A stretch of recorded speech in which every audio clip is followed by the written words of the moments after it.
Kaidah ketiga, menjadikannya mudah.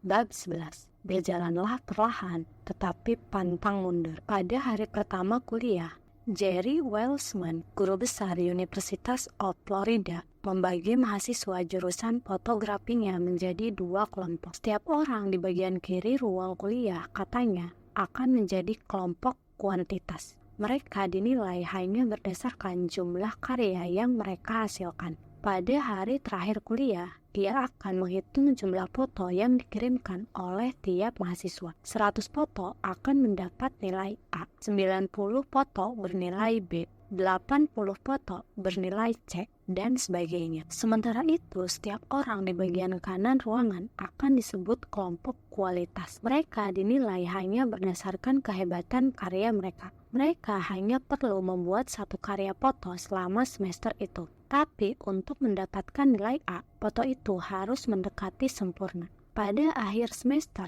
di luar dugaannya, semua foto terbaik dihasilkan oleh kelompok kuantitas. Selama semester itu, mahasiswa-mahasiswa kelompok itu sibuk membuat foto, bereksperimen dengan komposisi dan pencahayaannya, menguji berbagai metode di ruang gelap, dan belajar dari kesalahan-kesalahan mereka. Dalam proses membuat ratusan foto, mereka mengasah keterampilan.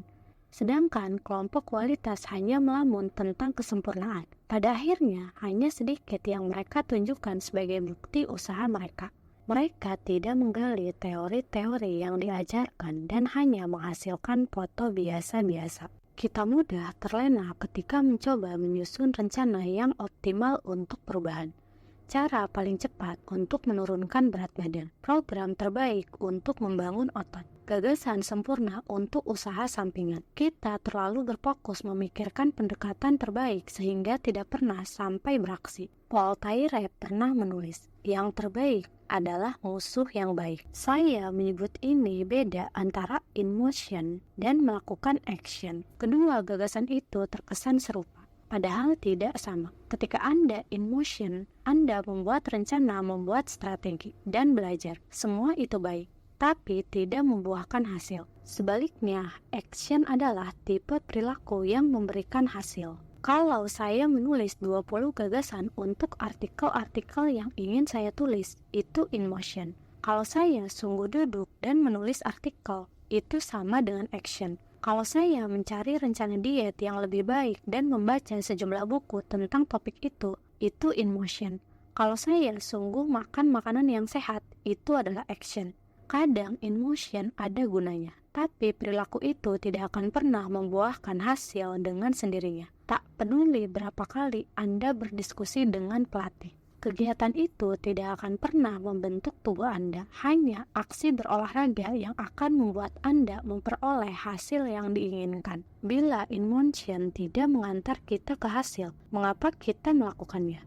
Kadang kita melakukannya karena kita sungguh perlu membuat rencana atau belajar lebih banyak. Namun lebih sering daripada tidak, kita melakukan karena in motion memungkinkan kita merasa seolah-olah kita mendapatkan kemajuan tanpa menempuh resiko gagal. Kebanyakan dari kita adalah ahli dalam menghindari kritik.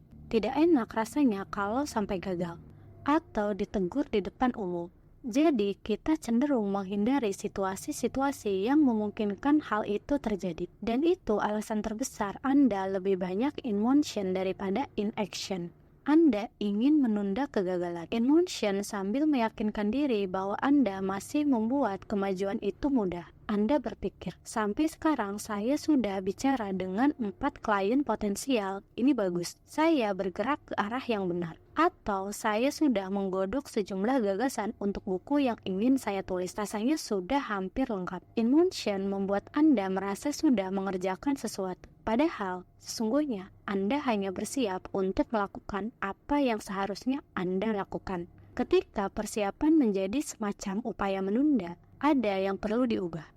Anda tidak ingin hanya membuat rencana. Anda ingin menerapkannya. Bila ingin menguasai kebiasaan, kuncinya adalah mulai dengan perulangan, bukan membayangkan kesempurnaan. Anda tidak perlu memetakan setiap ciri kebiasaan baru. Yang diperlukan adalah menerapkannya. Ini langkah pertama hukum ketiga. Anda hanya perlu mengulang-ulangnya.